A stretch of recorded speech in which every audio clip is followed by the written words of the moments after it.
Oscar Cooper. I hope you're all well. This is pretty big. We're doing 4-player couch co-op games, and I'm going to name and shame a few contenders at the start of this list, because I really thought Rocket League was going to be really high up in this, but it turns out that you now need to sign into the PlayStation Network to add somebody. So the guest needs to have a PlayStation Network account, and you know, yeah, you can set one up, but one of the things I'm scoring these games on is quick and easiness. You know, just a guest being able to sign in straight away. If you have a mate round, you don't want to go through that headache. The second of these is Call of Duty World at War 2. It no longer gives you 4-screen couch co-op, and that's a real blow, because Black Ops 3 did it, and it's really cool being able to do a private lobby, have 4 people into a map and do a sort of team deathmatch or even a free-for-all. That's gone. And Zombies, 4-player split screen, gone. All you can do is single split screen. What I mean by that is 2 people can only play. But you don't have to sign into the PlayStation Network, you can just be a guest. But that's, you know, a worry that a big AAA developer like the Call of Duty series is sort of moving away from the 4-screen genre. So you're marked down there. So yeah, that's that out the way. Let's crack on. Okay, first on the list, and it's time for Reach to Those Lasers. It's Geometry Wars Evolved, and this game's pretty mental. It looks mental, it plays mental, the colours are crazy. But first off, let's give it a thumbs up for how easy the multiplayer is, the local co-op is. Bang, couple of clicks, you're on there. Everyone can just whack the X button on the pads that are signed in. No bother with PlayStation Networks, all of that sort of stuff. My only issue with this game, and why it's the first on the list, i.e. this is a ranked list, so we're going with the weakest first, is that it's quite difficult to tell what the hell is going on. The campaign that it gives you to play with the 4 players sort of is not, it doesn't really pop you in at the shallow end at all, and it's very difficult to sort of fathom who's who, what's happening and when it's happening. But if you've got twin stick shooter experience and you're a fan of the series, I mean, the series is really strong. It was an amazing Xbox 360 game, and there is a wealth of content here. There are loads of massive maps, and of course it's a very good 1-player game. But just as a heads up, just watch yourselves, because my mates did not know what the fuck was going on half the time. No one knew if they were alive or dead, or whether or not we were going to get hit, and the enemies will spawn right underneath you, and it's just mental. And of course we had to get a high score to get the next level up, and we couldn't do it. We had 4 or 5 attempts at this. We couldn't do it. We couldn't actually get past stage 1. But it's 4-player, very colourful, awesome game. One can gaze upon something and see the wonder in it. Yeah, lovely cheesy intro here for Little Big Planet. God, I've forgotten which one it is, but I think it's 3. Please don't quote me on that. Sorry about that. But the Little Big Planet series has always been really good for platforming and 4-player couch co-op. This game is sort of prides itself on user-generated content and just a massive amount of accessibility when it comes to character development, or just unlocks and giving yourself like cool stickers and cool new outfits. It's a platformer at the end of the day. That's it. That's all you have. But it sort of operates on 2 levels, and there's quite a lot of fun to be had here, and visually it's great. You know, I really love the innovation and how it looks, and how they've sort of incorporated everyday objects and lifestyles into the levels. It's really awesome, and we had a lot of fun with it. You know, everyone putting their cool outfits on and unlocking stuff, and the bedrock of it's not a bad platformer either. You know, if you're a fan of the Mario series, or if you like Rayman, then this is awesome. Again, just the unlocks and just the mucking around and making yourself look like an individual in the game is what it sort of prides itself on, and that is endless. It's really cool, and I love the voiceovers, I love the narrative. Yeah, it looks like a kid's game, but it gets really hard. There's boss fights. There's a lot of content here, and that's really important. This is AAA as well, of course, and again, I think we got given it free, but you've got to look at it. You know, if you're into the genre like me, and you like platforming, and you like sort of cool, innovative ideas, go for this one.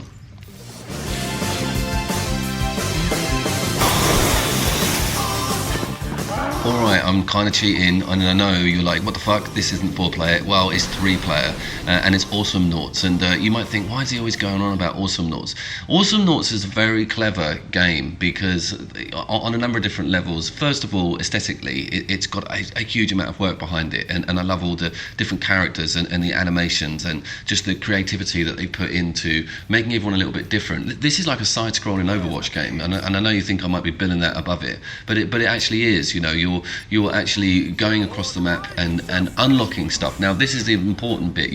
There's a currency and you earn it and you unlock more stuff for your character through the actual fight itself, and the fights consist of going from left to right normally and fighting the other team on a number of different levels within the map. Here you can see that there's these big turret guns that you have to protect, and you have to take on the opponent's turret guns, and it's intelligent, the gameplay, and again it's a very good platformer as well. The idea is not to die, because you have to respawn just like in Overwatch, and you have to find these sort of hidden health packs and retreat and get people to support you, and there's a lot of communication involved, and just the noises and the animation and the little sounds it makes and the way it looks, it's really great.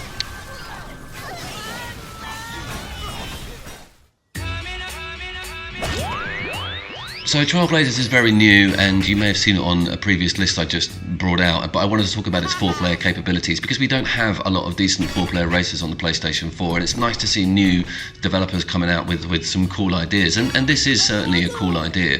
What it is a racer that involves painting the track ahead and behind you to give boost to the other player, but it's got a really cool aesthetic in regards to, a bit like F-Zero, where you can choose the different characters, and they come with their different ships or cars, whatever the frig they are. Performance-wise, it does cope quite well. It's got a cel-shaded art style, so it's not going to make the machine chug at all. The split screen, I was really interested to see what the frame rate performance was, and we're doing this on a Pro, and it copes okay. You know, there's not a massive drop in performance or resolution, and I think that's quite important. One of the things that I do have a gripe with this game is the collision mechanics. I went on about this before, but just check out the nightmare we're all having with just trying to keep this damn car in a straight line. You have to get your head around how the cornering works. The cornering is very arcadey, you know, past Mario Kart to another level of unrealism, but you know, that comes with experience. You can get your head around it. I mean, it's great to get 4 mates in and work as a team, sort of painting the track and helping each other. Yes, of course, Magicka 2 is a 4-player game, and we're starting to get good now. These games are genuinely really good. Magicka 2 is a huge game. I want to point out, again, look at the accessibility here. You can see Guest 3, 1 and 2 all at the bottom, no buggering about with signing in or any of that, really good. And of course it lets you continue your campaign that you had in the 1-player. Now, my mates, bless them, have just got no experience with this genre. When I mean this genre, this is like the spell casting genre, so you have to sort of input buttons and then cast different spells. And the thing with this game is that if you're wet and you cast an electric spell, you're instantly dead. And this learning curve with this was quite difficult with me and my mates, but we soon learned and got our heads around how it all works. And of course there's a massive amount of friendly fire in it as well, and you can also like heal the enemies by accident by making a heal spell. But look how busy it is, look how crazy it is, and it's really in depth as well with its unlocks and the different types of magic. You can actually put magic on yourself and give yourself like rock armor or create like a wall around you. Really good, this game. A pleasant surprise. When we all started playing, we were like, there's too much going on. And then they started to sort of input different buttons and work out how to revive people, and we started to actually win, you know, and get through it. And it's got an adorable aesthetic and art style. So Magicka 2. Yes, it's Mercenaries Kings, and I've spoken about this game before, and I was really itching to try it on a 4-screen setup, and wanted to see how it performed, how it worked, and I was really impressed with it as well. It's from the guys that did Scott Pilgrim, and you'll instantly recognise this amazing art style. Again, points up for awesome accessibility and being able to continue from the 1-player campaign, and everybody really enjoyed this. A lot of my mates are from different gaming generations. Some of them are very recent into the new consoles, and some of them are like me and have sort of their one toe in the retro area, and it kept everyone happy. It's got really cool jumping and platform mechanics that are coupled with some really great gunplay and some awesome enemy types and some amazing 8-bit gore, which I'm a big fan of. There's a lot of work here as well with the visuals, and there's a massive amounts of depth. So you've got like you think like the Traveller or the home in Monster Hunter, where you've got a base and you can upgrade everything and then everyone gets ready for the mission and you all go off together. It's got that in there, and I love that. And you can completely operate autonomously. We're all on the same level here, we're all doing our own thing. We sort of partnered up and supported each other. You can revive each other, etc. Mercenary Kings is a 4-player game. It's extremely strong and well worth a look. Guacamelee Super Turbo Championship Edition. Yep, Guacameele's turn, and again, I've reviewed this game before, but never with 4 players, and I was always itching to, because you can see on top of the screen that it's just got the slots ready for people to press X and get involved, and again, points up for just amazing, accessible 4-player mechanics. It's brilliant, and I recently watched Coco. I'm a big fan of the Day of the Dead and Mexico and all that sort of cool stuff and art that comes from the back of it, and this game just grabs it by both hands, quite literally, and just says, yeah, enjoy these colours, enjoy these visuals. These visuals are great, and it's a very, very good Metroid-esque platformer, which involves, a 360-degree map that has various unlocks based on different abilities and a massive amount of variety in enemy type. It's great, and it's just so cool to explore together, and enjoy the levels and find out what's going on and what's up here, what's down there, and everybody really liked this one. I was a bit dubious. I was concerned that it may be just a bit of a mess, everything happening on the screen at the same time with 4 people might struggle with it, but it doesn't. And God, it looks so good. Everyone commented on how crisp and beautiful these graphics are. They are stunning. The game's great. This is a 4-player must, I think, and we're getting into the meat of the list now, so got to be looked at. Of course, old Crofty was going to be in here.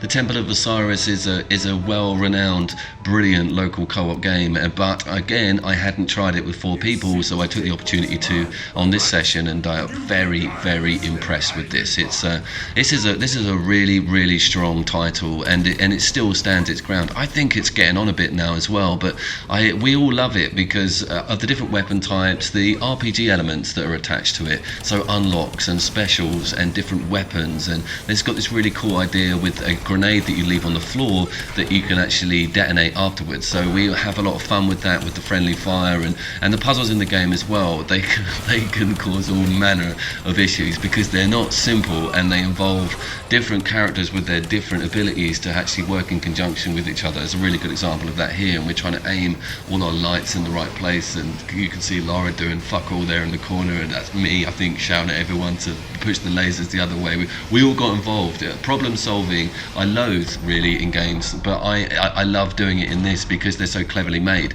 and the rewards are so awesome. It's just really cool to find new areas, open up new stuff, and again, enemies. It's a really good twin stick shooter. Yep, Super Dungeon Bros is going to get a mention. Brilliant game, pretty new, amazing aesthetic, brilliant art style, some great humour in here. But it's there's a couple of things I want to go over. It's actually a roguelike, so that means that you do runs and you open up the dungeons depending on your performance of the previous one. You don't really get a huge amount of lives. You can see that you share them here in the top of the screen. Only 3 players in this footage. I do apologise. One of my mates had to nip off, but I wanted to just show you the differences in classes, how they work in conjunction with each other. There's 2 range and a melee here, and the performance of the game is incredible. There's a lot going on. It really copes with it very well. For an indie game, there's a lot of polish here. It's really good. The humour's great, the bosses are great, the loot system's great. As an asymmetric top-down game, there are some similarities with stuff like Diablo and Temple of Osiris, the previous game, but it's the environmental physics and just how you can interact with them and create solutions to your problems if you start using your brain. You would initially think that this game looks very hard, but once you get to know it, it's actually got a lot of personality. Using the specials in conjunction with your other player characters is awesome. And of course, there's a lot of environmental stuff going on with the level design and problem solving, and you can just pick up stuff and throw it, and you can even pick up another bro and throw him. That works very, very well. It's a very strong game, Super Dungeon Bros. Well deserves a place on this list as a 4-player game. Now it's time for Trackmania. Trackmania is a bit of a favourite with me and my mates. As I said before, there's not a lot of decent split-screen races for the PlayStation 4 available, and this one really delivers on all the areas. Visually, it's very good. As the name suggests, there's so many tracks. It's amazing. There's even a track editor. There's even a VR mode on this game, which isn't multiplayer, but it's just a favourite because of its great accessible racing mechanics. It's down to the millisecond white-knuckle racing that it gives you, and it's just so nice to have a cool arcade racer with some innovative tracks that could just give you all this entertainment. It's a must play if you're into sort of party games and your mates are into races. Anyone who, like me, loves Mario Kart and is just annoyed that there isn't a decent one on the system will get that itch scratched here. It's brilliant, and you can do bouts and campaigns and sort of stack everything up so that there's a lot to do in a single run, and as you can see here, it just goes mental. The game gets us all going. we all love. It's just one of those one more race types games. And yeah, Nick, I have not forgiven you for this. Nick's the purple, I'm the blue. Check out this bullshit.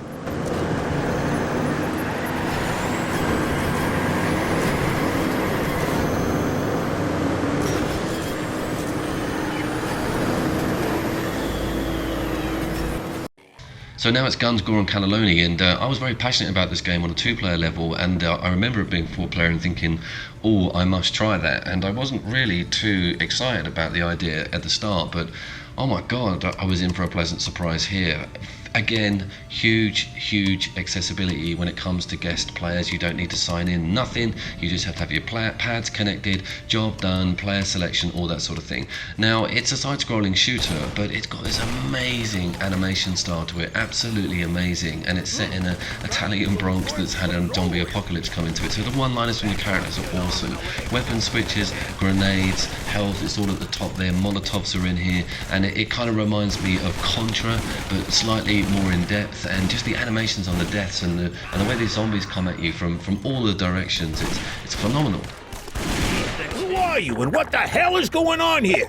I haven't even set 1 foot ashore and they try to bite it off. Platforming feels really natural, the weapons feel really natural, supporting each other feels amazing, the level of variety in zombie type is excellent, the area effects work really well, you've got a Magnum that's a one-shot, you've got shotguns and the classic Tommy gun and stuff. We were just like, this is brilliant, we loved it.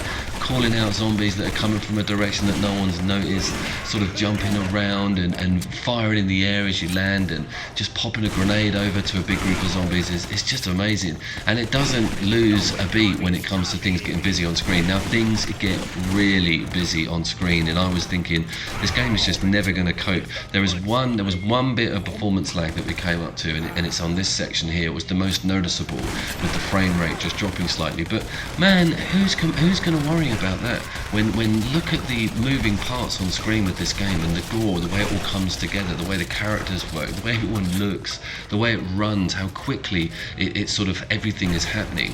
Guns, Gore and Cannelloni is not only a 1-player classic, it's a 2-player masterpiece, but it's a 4-player awesome romp. Totally recommend this. It really bumped itself up on my lists when I looked at it as 4-player. Absolutely stunning game.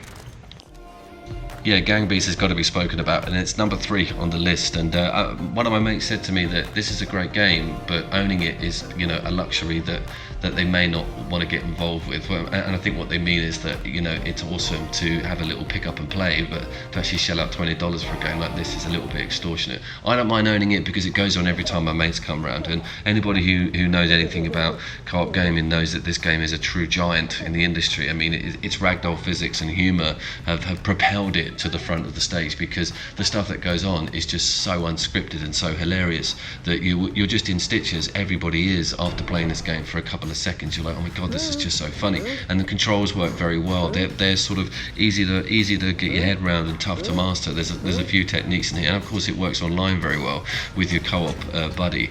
I think that it's perfect for the party atmosphere. What I mean by that is a few beers. It's not going to give you any intense leveling up mechanics or sort of unlocks, but it is going to deliver on the laugh level, and that's really important. And I put it up on number 3 on this list because I want people to look at 4-player games and have fun with them and not worry too much about massive depth. Yes, number 2 on the list is of course Tricky Towers, and this is a game that is designed with 4 players in mind. And what I mean by that is that it is actually so much fun and really works correctly when 4 people are on screen at the same time. It completely caters for it. You can tell that they had that in mind when they made it. If you played Tetris, you've played this, but it's got the Jenga factor. What I mean by that is that gravity affects your tower, meaning you've got to build it correctly and neatly in order for it not to topple. And you've got these incremental lines that allow you to produce magic that you can either use on yourself to sort of secure your tower, or use on your opponent and start sort of fucking them up as you play along. And the choice is great, and the physics are awesome. And of course, your tower can come down at any time during the level if you start cutting corners, and if they start screwing you over with the special. And it's just, you have to keep one eye on everybody to see what's going on. And man, the tournament style where there's points etc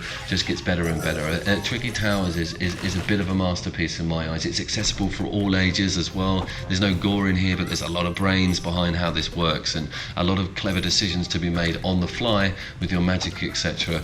Totally should be looked at if you've never gone near it. And you know, if you're really looking for a thinking man's 4-player game that has action and laughs, Tricky Towers.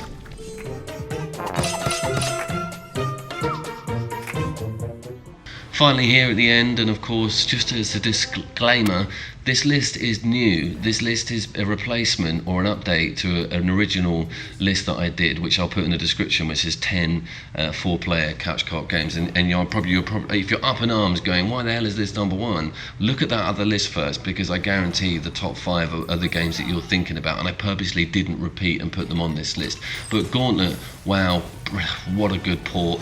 Just had it on a previous list as well for a 2-player game, and man, this works so well in 4-player. Everybody's got their roles, everybody works out their perks, everybody knows what they can and can't do in relation to what situation. You can't duplicate a class, so someone has to pick the barbarian, someone has to be the wizard. There's support here, there's range. Man, it's just so brilliant to have a port like this. It's a remake as well, so if you're a fan of the original, this is a completely different animal, but it still pays homage to the series, and I think that's so important. Looks good, plays good, no PSN required, completely offline, signing in as a cinch.